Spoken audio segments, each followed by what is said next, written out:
the night.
Hello, everyone, and welcome to Horrornightoasis, Oasis, a radio show where we discuss all the latest movies and news from the world of horror.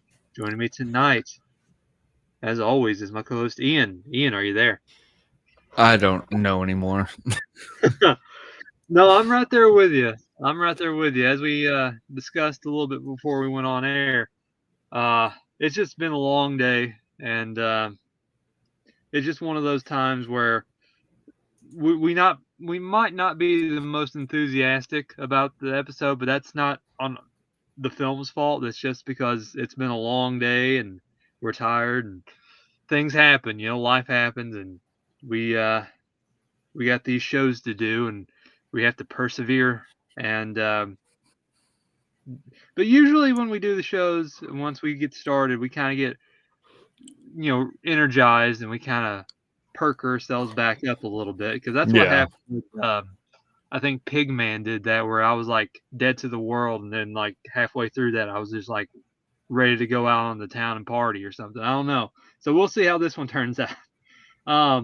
But yes, it is time. The bell has struck 12 and we are at the end of our Madness of Louisa marathon. It's been a journey. It has been interesting to see her recent output and put a conclusion to this little excursion that we decided to go on. And again, some for good, some for better, some not so good. But that's how all these marathons always turn out.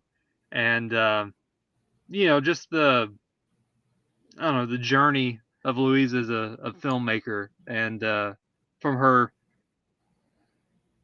unusual start with us, how everything began during the marathon season of 2020, and the few little outputs here and there that we did with the Leprechaun films, to where this little marathon.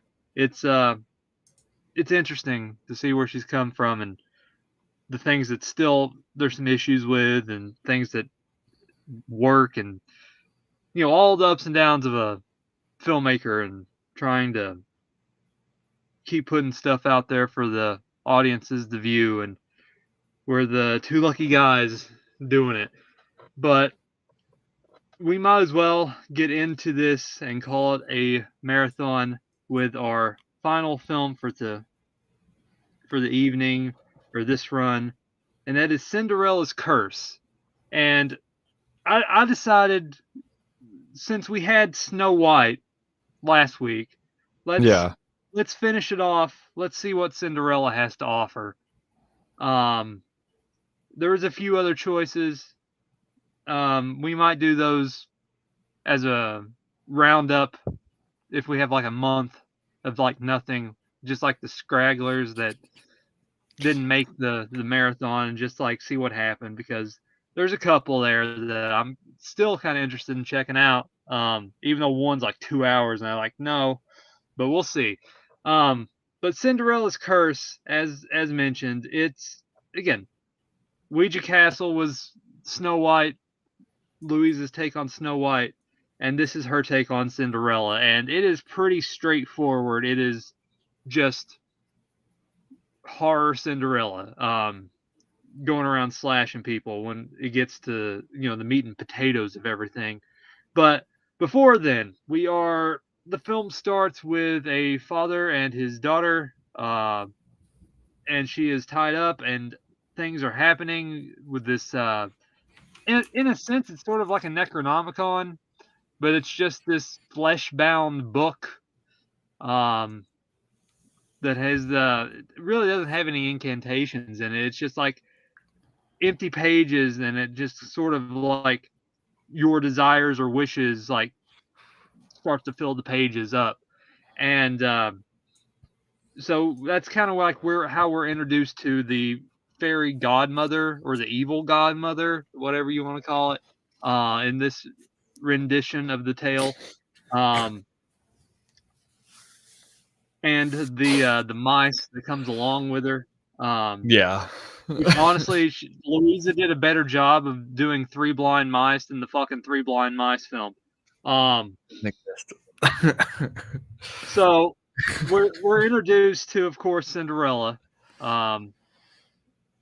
and she has, again, her father went away and never came back, and she's there living with her wicked stepmother and her stepsisters of Ingrid and Hannah.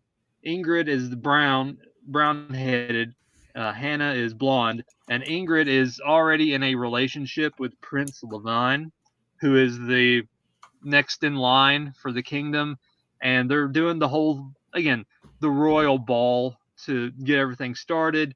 And of course, no one knows that Ingrid is already sort of in cohorts with Levine, the prince, and they're making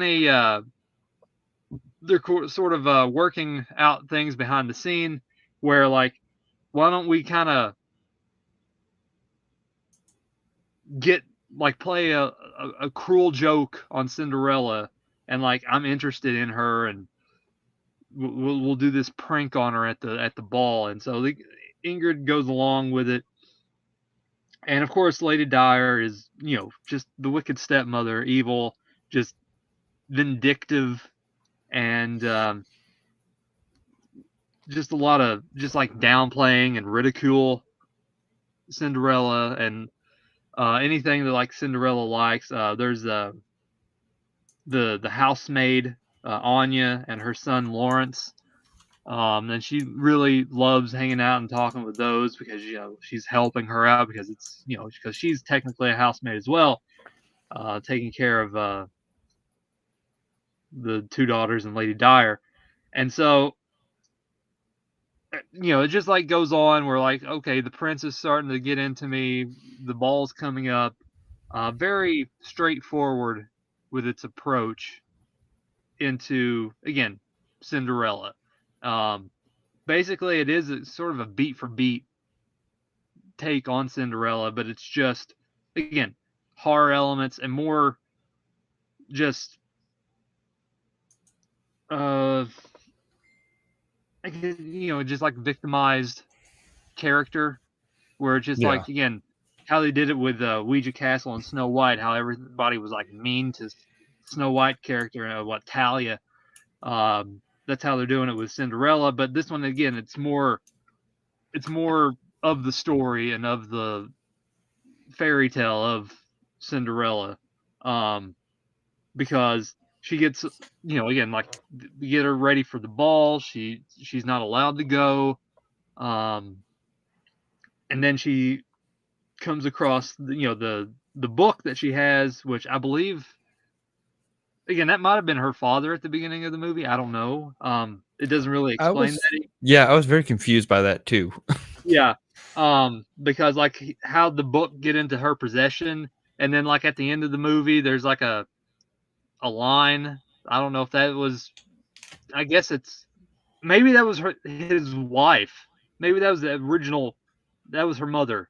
Maybe that's how everything turned out. Maybe it was her mother that was tied to the beams there at the beginning of the film. So it again, it's not all planned out, but it kind of like, if you talk about it, it kind of makes sense. So it's kind of, if that's the case, then it makes sense a little bit to the opening act of the film. But yeah, like everything is pretty basic with Cinderella getting ready. She's not allowed to go to the ball. And then like, oh, there's before that, because again, like she's friends with Anya and the little boy Lawrence. The wicked stepmother Dyer, she makes Cinderella watch as she tortures Anya and tells her to finish her off after taking a like a hooked object and just like slicing her open in her face. And again, just like anything that Cinderella enjoys, Lady Dyer just does not want any of that happiness in the household whatsoever. So it's again very vindictive nature of Lady Dyer, and of course the Ingrid and Hannah right behind her, just name calling, all the normal stuff. And honestly, there's not much heavy-handed stuff in the film, which was like I said, this is like the most straightforward of the marathon. There's like no shoehorned in subject matter. So we're victim free here. I thought it was going to go there at one point. Well, honestly, I guess Cinderella is just the main victim, but it doesn't involve any sexual assaults, thankfully. Yeah. It's just, again, she's just ridiculed, made fun of, just victimized more so than anything, by everyone, point and laugh at, and we'll get into the ball sequence here a little bit later. But again, like scenes. she finds the Necronomicon book, the Book of the Dead, whatever you want to call it, and then she calls forth the evil fairy godmother, and the fairy godmother gives her 3 wishes, and of course one of them is to go to the ball because she thinks that the prince is in love with her, and she doesn't realize that it's a game. And she gets all, the dress comes on her, and she looks all dressed up and fancy, hoping to find love, and they get to the ball, and that's when things take a nosedive into this tale of revenge. And then we'll get into spoilers here, but again, this one, honestly, again, I didn't mind it. This is kind of again a more shortened version of like what Ouija Castle should have done. And like instead of like a few little heavy-handed things here where it was like a little bit lengthy in Ouija Castle, this one was pretty narrow and concise. Where it's like, again, it's just following the tale of Cinderella from everything to the revenge aspect of it. And it just takes again, it's they introduce the Book of the Dead, and that's sort of like, there's like, in a sense, it kind of goes like a Hellraiser route with the wicked god, the evil godmother, and the way she looks like a burn victim with one good eye, wearing leather. Wearing leather, and just again the dialogue effect wasn't as egregious as it was in previous films, so that was good. And the 3 mice were sort of in a way like rat Cenobites in a way, because it was like her henchmen, the evil godmother, and like they kind of come into effect as well. So it just, again, it's very straightforward. And again, I expected worse, honestly, and I came out of it like, that was actually not too bad. That's, again, another decent Louisa film, which is few and far between. But at this point, I'm like thinking like, apparently her strong suit is doing these Disney princess properties. So she needs to just do the rest of them because apparently it's her strongest output, honestly. Again, I didn't there's like there really wasn't no downfall. It's like a straight 80-minute film. Just like as soon as the ball scene starts happening again, like with Ouija Castle, then like everything picks up. But there's like no, I would say there's like no downtime at all. Like how Ouija Castle had a few little instances here and there where it just could have been shortened and tweaked. Um, but like this one, it just didn't have as many, you know, like the ball scene in Ouija Castle is like not the same as this one. I think it was a stronger output in Ouija Castle as compared to this version of the ball sequence. This one again felt more Carrie-ish than Ouija Castle did because of the ridiculed her because of certain scenes. Um, and then like she just like we'll get into spoilers a little bit later, but again, I thought it was all right. It is one of the better outputs of the marathon, and again, it didn't really. If you want to see a horror version of Cinderella, this with Cinderella going around using a glass slipper to cut people and stab people and slit their throats, even though it should have been a little bit more pointed, but still, like it's kind of weird seeing her with a glass slipper, but she's using it as a as her murder weapon. But again, I thought it was decent, all things considered. So, Ian, your thoughts, and then we'll go back and forth, and then we'll get into spoilers. No, like I definitely agree, and I didn't send it to you because I was in the middle of watching and I forgot, but I actually had typed out she needs to stick to these fantasy period pieces because I mean it was pretty like I honestly like it wasn't the best thing I've ever watched, but it was one of the best movies of hers. And I was going into this thinking this would actually be the worst one. But no, this is definitely has a charm to it and an okay. I mean, it does get really slow, like a big chunk of it, just for story building and all that. And I started losing interest, but that was around the time that all hell started breaking loose. So I was like, "Well, I was bored," and now it's just like boom, boom, boom, boom, boom. The last like 20 minutes of the film, about 30 minutes of the film, I think that's what it was. It was just crazy. So it was fun. I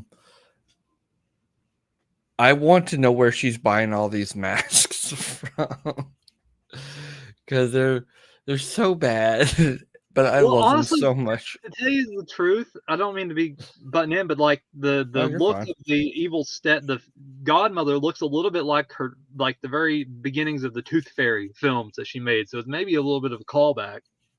Yeah, no, like that's what I was feeling like. I was like, man, I feel like I'm getting other films from this as well. But I was also thinking, I was like, man, back to the same cast, different roles, same area, same location, same, pretty much the same type of movie. Like when we watched her Viking movies and stuff, I was like, man, this is nostalgic right here. This is classic Louisa.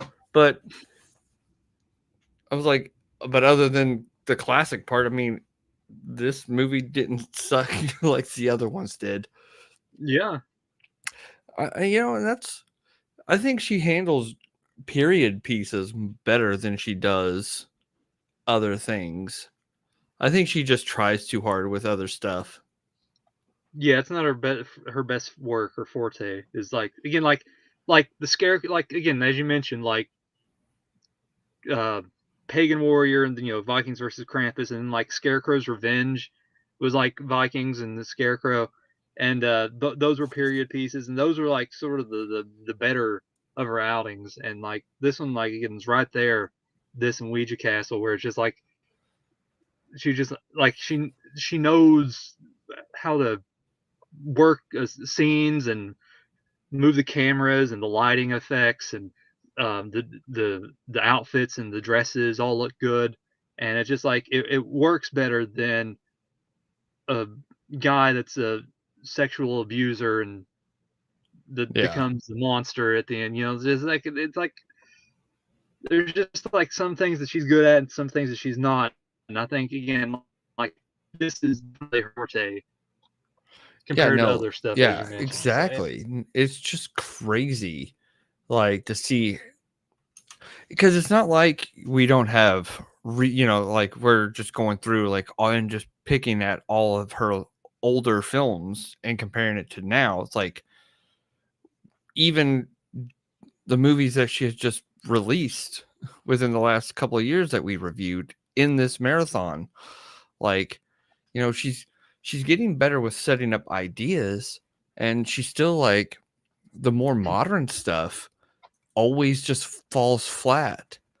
And I honestly, I was like, at one point in the movie, I was thinking she was going to be the like do the Cinderella was going to do the sexual assaulting, and I was like, oh god, because that's kind of like what it was looked like it was about to happen. I was like, oh, I was like, this isn't just a random like thrown shit in there right now. It's just like actually gonna see it. But no, I'm glad that this one didn't have that random uh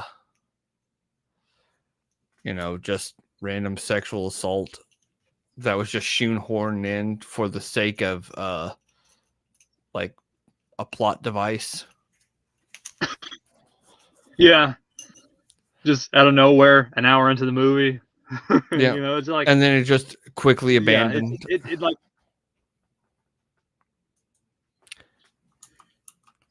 but yeah, like this one just like it knew what it wanted to achieve. Well, she knew what she wanted to achieve with it, and like I guess honestly, I guess she like maybe Cinderella is like her favorite Disney film because it really showed that she put a lot of effort into this one, and just like turning it on its head and just making it a horror film. You know, because it is the most straightforward. There's no heavy-handedness in there.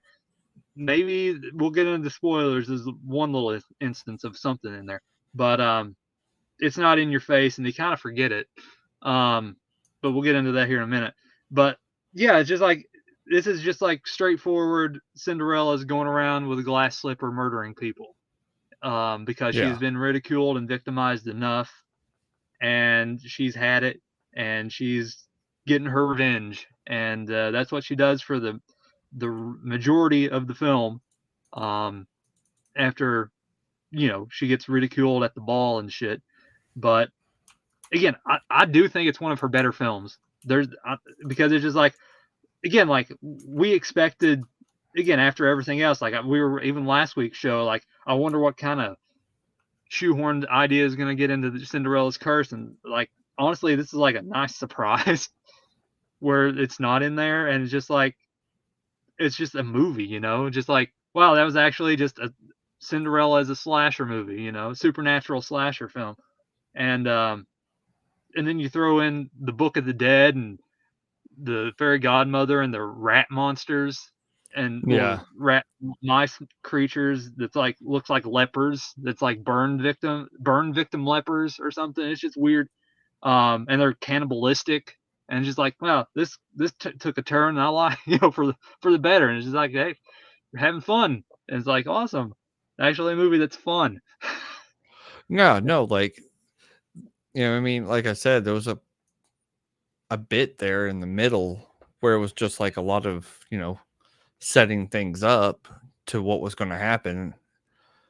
And I was just kind of starting to get like losing interest, but that's also because I'm, exhausted today. Yeah. So, but I honestly, once all that shit started happening, because I didn't hate it in the beginning, like I was like, okay, this is actually like a thought out story. I was like, this is the most thought I think I've seen in one of her films.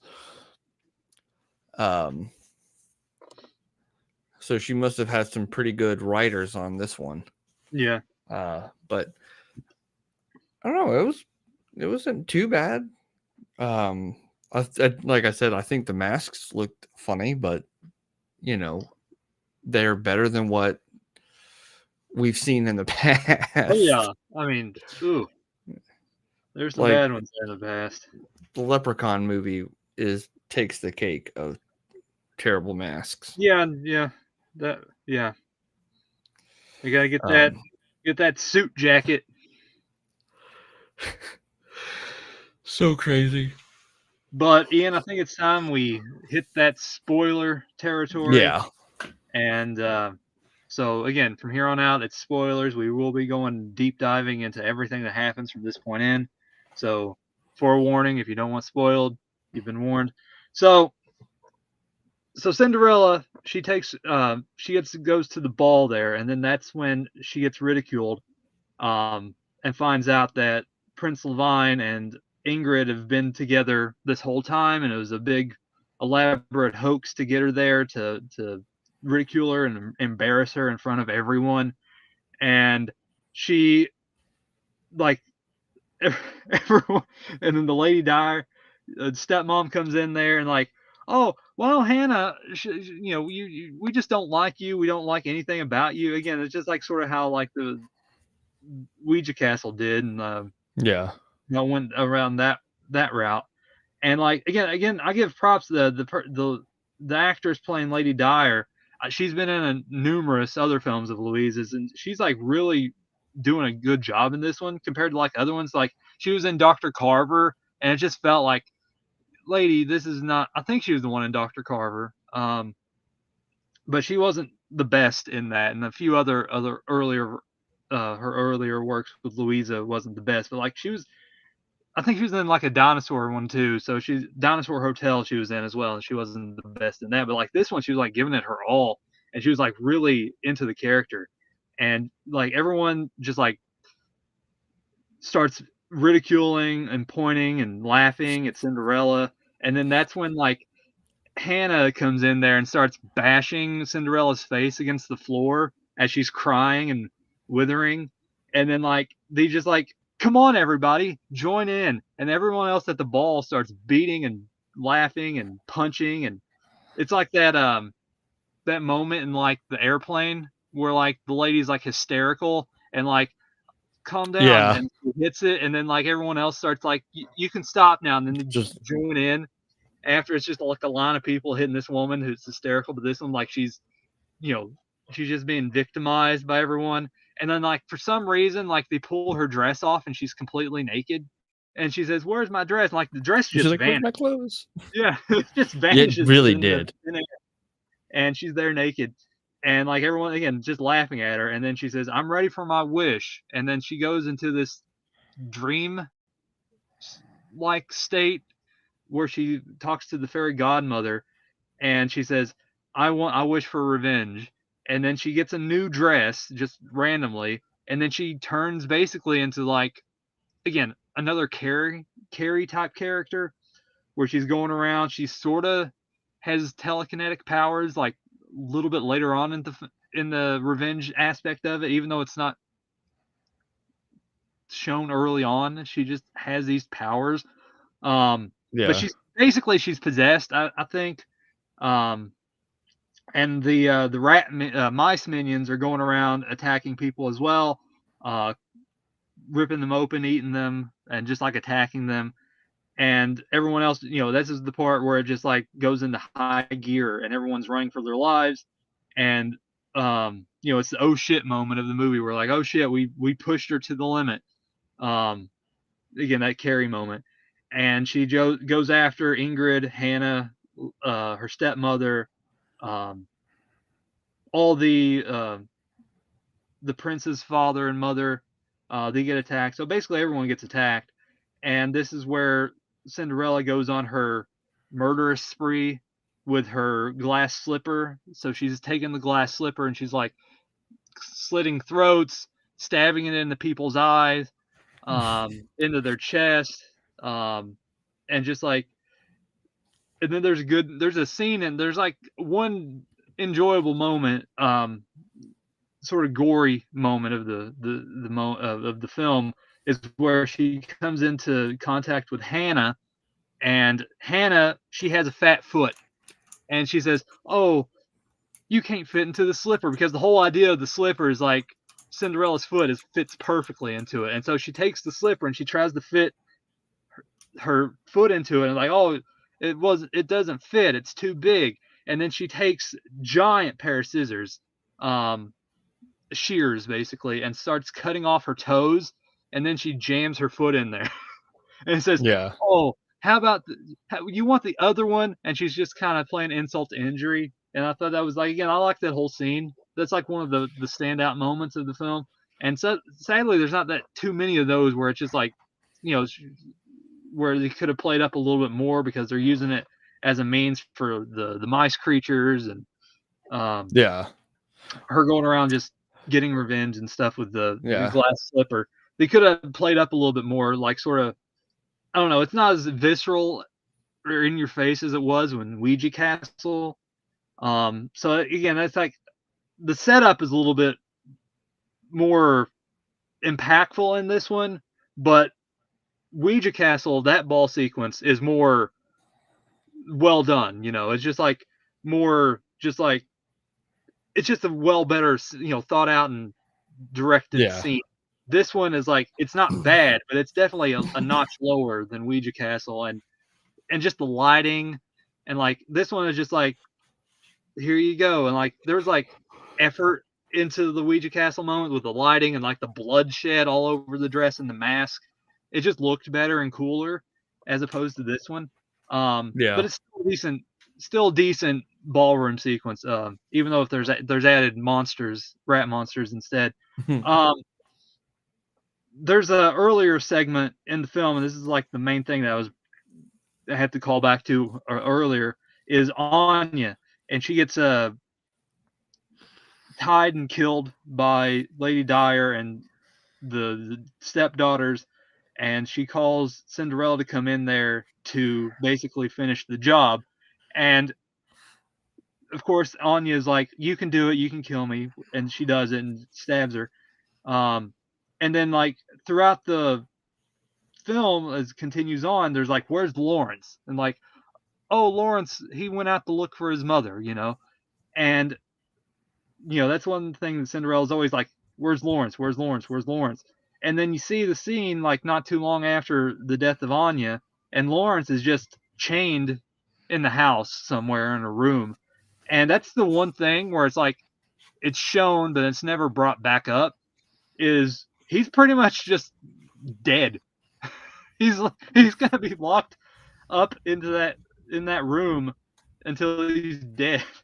because like because like towards the end when things happen, and then like there's a reveal, a transfer of dominance, if you will, towards the last act, and he doesn't get brought up, so he's just kind of forgotten.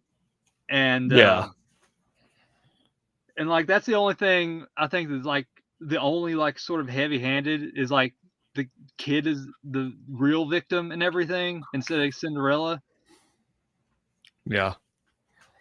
And when she like was throwing that dude on the bed, I was like, oh god. I was like, oh shit. I was like, is she gonna assault him? I was like, are we gonna take it from a like being assaulted to being the assaulter? But I was just like, oh god. But I'm glad they, went through a different route with that. But yeah, and the toe cutting off scene, I thought it was pretty neat because it's called back to the actual story, because the wicked stepmother cut off the toes of one of the daughters to get the shoe to fit, and the other daughter got her heel cut off. Yeah. But I'm like, Louisa, you can do details. I was like, that's a nice little detail. But the movie, it was so much like Carrie in that ballroom scene that I literally thought it was like because like the way they rushed to the walls and all the wall, like the windows and stuff around it was just like glowing red. I was like, that's literally Carrie. And then you got the rats dressed in fucking leather and everything. I was like, this is Hellraiser. And the book looked exactly like, almost like the book from Evil Dead. And I was like, this is just a reference movie. Yeah. I'm not hating on it. No, it's just I like like she's when taking all of the films that she likes and putting them in together and like, you know what? I can turn Cinderella into that and put yeah, this in no, there. I was kind of surprised. Like I was like, oh, and the fact that it was like callback to other movies, I was like, I thought that was pretty well done, especially for her. I'm like, good job. We've watched a lot of your movies before, and this definitely has to be one of the better ones. Yeah. And yeah, as you said, like the mice monsters and the way they look, and it's like, I mean, at least it gives the film an extra oomph, that was kind of like not there, like because you had to involve the mice somehow, and like again, it's been a while. I'm not the biggest Disney person. It's been forever since I watched any of the princess movies, and honestly, it's probably been since I was a kid. So like nothing like I know the idea and the premise and all that, but like a lot of these things like is just like if you look at the cover, like, okay, I know what happens here and there. I know the general consensus of the films, but I was like, I'd much rather watch like these horror renditions than any of the Disney stuff because that's not. Again, I'm not a Disney person. I'm not. Now that they bought, they have Fox, but still, like that's different. Like in general, I'm just not a big Disney person when it comes to these animated movies. I really don't care. But like these horror renditions, I'm all for, because it's just like I like seeing like again like the Winnie the Pooh shit, and what else the film we'll be reviewing here come next month, but I'm always interested in see what they do with it, and like this one like it's cool, just to see her going around slashing people with a glass slipper. They didn't do the you know the whole like at the 12 o'clock, everything will end. It's just like, no, you're just gonna like, I want revenge. There's no time limit. I'm gonna go out and kill people. And then the whole the big finale is getting revenge on the stepmother and finding out that she killed Cinderella's father, slitting his throat. And that kind of pushes her to the edge to where she kills Lady Dyer.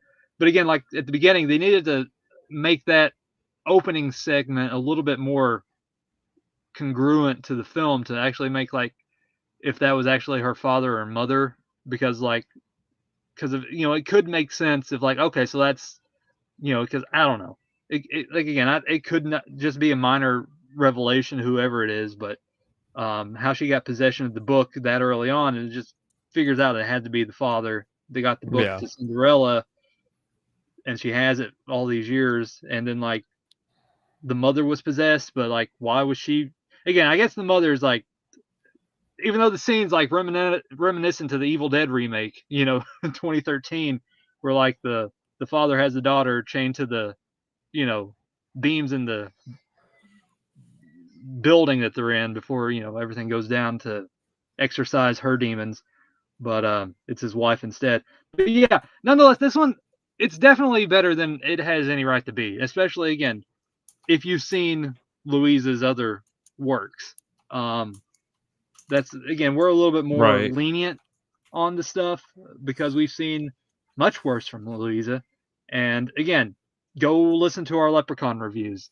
We literally sometimes lose our mind. I think most of all the films that we reviewed for Louisa during the marathon of 2020, I think those are pretty much readily available to listen to. So you can go back and listen to that and all the things that just work and not work with those films, and see definitely a big contrast to then and now. It's just like, again, it's night and day.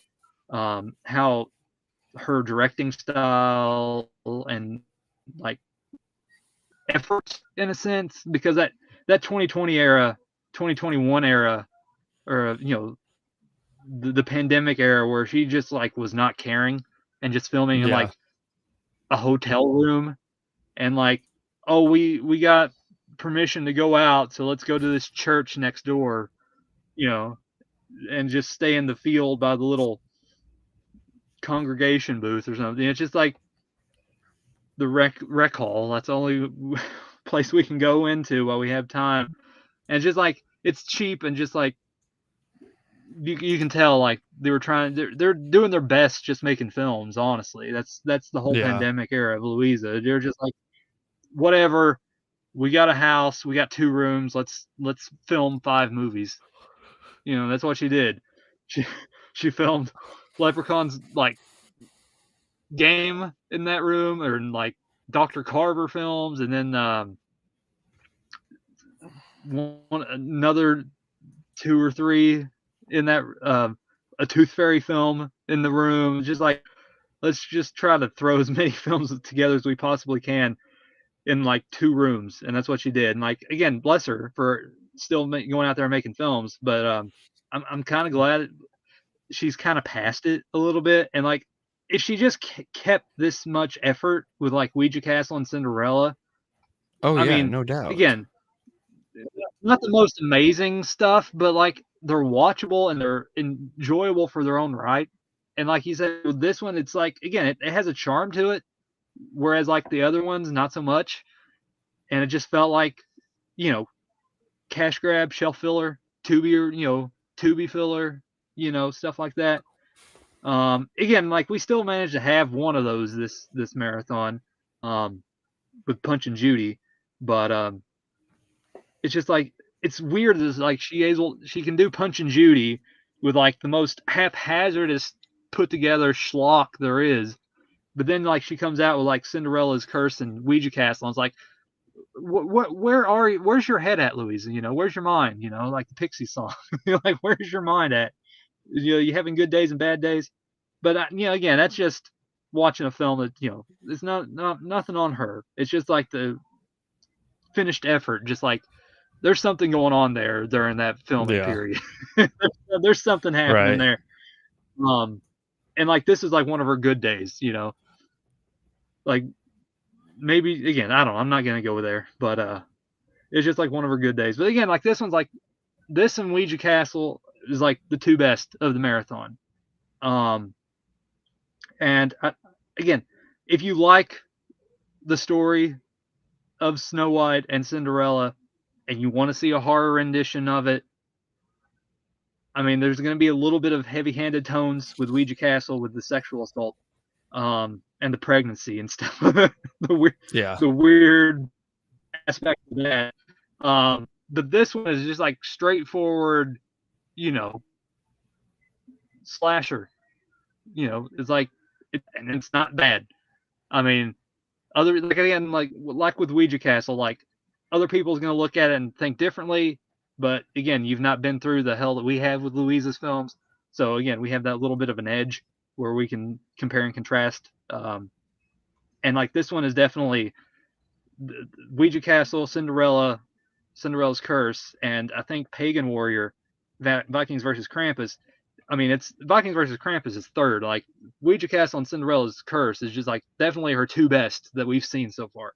There's no sugarcoating it. These are like her 2 best films that she's put out, especially like, again, like, for the 2024 era of Louisa.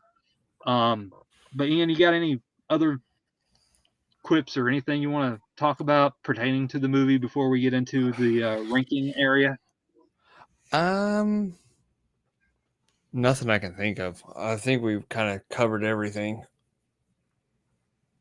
Yeah, like, again, it has some decent gore practical effects. I mean, there's still a little bit of that not so good CG, that especially towards the last act, the Ouija Castle with the beheading. This one sort of has the same thing, but it's like early on in the ballroom scene where it's the prince's father, where it just, again, there's an axe and it just does not look good. But luckily there's no continuing on with the decapitation where it just looks bad. I guess she kind of figured out that didn't look good in Ouija Castle, so we better not do it in Cinderella's Curse. So maybe she rectified that in the next film. But yeah, like the creatures, you know, the rat, I'm calling them rats, but still like the mice creatures and the weird Cenobite-esque clothes they're wearing, and the evil godmother that looks like the Tooth Fairy from her Tooth Fairy films.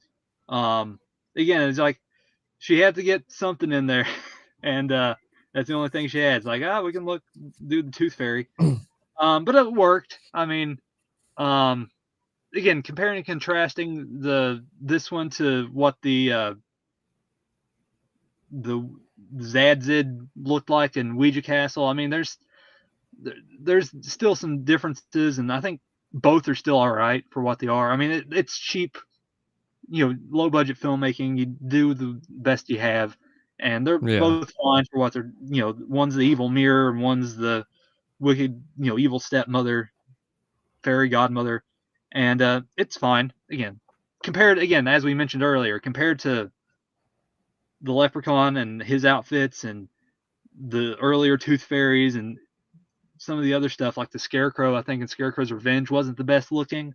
But again, for what it is, it's fine and serviceable, and definitely way better than we both expected it to be. Because again, like it is more faster paced as well. It's not like almost 2 hours like Ouija Castle, but there's a lot in Ouija Castle. So I kind of like, again, it could have been trimmed a little bit more, but this one's definitely more concise and to the point and just like straightforward with the whole lore and fairy tale of Cinderella just in a slasher form with Cinderella going around with a glass slipper.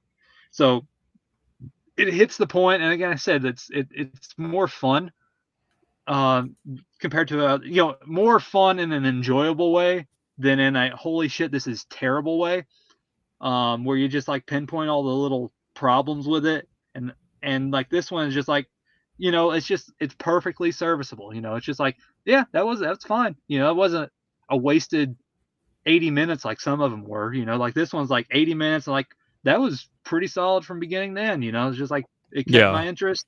It kept things going at a decent pace. And like when I paused it because I had to take a break, I'm like, damn, I'm already at an hour. And it's like it's smooth sailing through this one, where it's just like a lot of the other ones kind of feel long. I think Pigman felt a little long. Oh God. So it's like definitely the more accessible when it comes to a viewing experience, and it doesn't have the most outlandish scenes besides, you know, the foot and the, you know, getting the toes cut, and a few other things here and there, and but it's like nothing really out there, in a way that it's more for the story, so it works for the story it's telling, and again, it's perfectly fine, perfectly acceptable revenge tale, and yeah, Ian, your final thoughts? I don't really. I think I'm all out of final thoughts. All right, Ian's final thoughts are done for today. So let's get into the rankings. So yeah, to be honest, I was going back and forth on Punch and Judy and Pigman, but I have to give it to Pigman as last because it, like I said earlier, it felt a little long. It was way too heavy-handed, and then like the whole plot of the film is like this creature, but then it's not, and it's just a dude in a mask, and it's just like it goes, you know, not that it's the worst, you know, in a way it's not the worst, in where it's just like haphazard, you know, haphazard put together and everything. It's just, it wasn't as intriguing or notable as the other ones. It was just asshole being an asshole, and he becomes an asshole at the end, you know. And it's just like there wasn't really much to gain from the film, and it's just not much happens, honestly, besides an asshole being an asshole. So Pigman is 4. Punch and Judy has to be 3 because our conversations and just where it just the ridiculousness of the film, and then like it's just like a tonal shift with the puppets come into play, and it just like spars with itself with like stupid shit like grandmother dead, she's dead. Grandmother, are you upstairs? What's all this? Like, there's like too many fucking ridiculous plots and stupid things that happen in that. Where it's like it has to be 3 because it's just like it's fun to riff on, and I felt like me and you harking on it for an hour. It was just like the most stupid shit that we could have thought of, and just like to talk about that for an hour, it's just like it's more fun in a bad way. So yeah, Punch and Judy's 3. And honestly, even though I talked it up, Cinderella's Curse is 2. It honestly should be 1, but I can't really knock Ouija Castle because there's so much in Ouija Castle that is just like amazing. That ballroom sequence and the look and the blood and just like again, just like watching it and like yeah, like probably if I watched Cinderella first, Ouija Castle probably wouldn't be number 1. Because like you would have seen it all before. Like, okay, this is just like this, like how everything comes into play and like actually works. Like again, like all the heavy-handedness, like the sexual assault, like all the other shit that happens within Ouija Castle. Like it's the same that happens in Cinderella's Curse, where like they downplay and victimize and ridicule the princess and in Ouija Castle, but it's just like the visceral aspect of Ouija Castle is that much more impactful to me, and just that scene, that ballroom scene, that sequence in general is just like I said last week. It's a chef's kiss. It's like where'd this come from, Louisa? So like I can't really knock. Like again, Cinderella's Curse is strong. It's a strong contender, but I have to give Ouija Castle first place. Right. Well, for me, Pigman was also last because, frankly, I almost forgot everything about that movie. And I was like, man, what was the movie that we watched first? Or second. I don't even remember the order. But yeah, no. But I was like, oh yeah, the YouTuber shit. That I was like that movie just kind of got on my nerves. Honestly, I felt annoyed more than anything else. So that's definitely dead last. I'm going by personal vibes. I did like this movie a lot. Cinderella's Curse, but I am going to have to put it at 3. And that's not because of like story-wise, it's 2, but out of my enjoyment of the films, all the films, this has to be on 3. Just because there was some parts that were really boring and thing. Number 2 would be Punch and Judy, just because I absolutely love dolls. And I just loved the dynamic of the 2 puppets. I just hated everything else. But I'm just putting it number 2 because just because of the dolls. That's literally it. I had more, like when felt like I was starting to get a little bored with the film, they would pop up and make me laugh and stuff. And I'm like, all right. So every time I got excited when they came on the screen. And I think that, they were pretty well created. I just wish the rest of the movie was.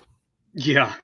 And Ouija Castle, well, definitely has to be number 1 just because it's of just like how unexpected that movie was. Like just the sheer unexpectedness of it. Like I went into it because the name Ouija Castle sounds like it's going to be shitty. And it's like, oh, wow. You actually put some effort into this movie. Yeah, there's some weird scenes, but I do like period piece movies.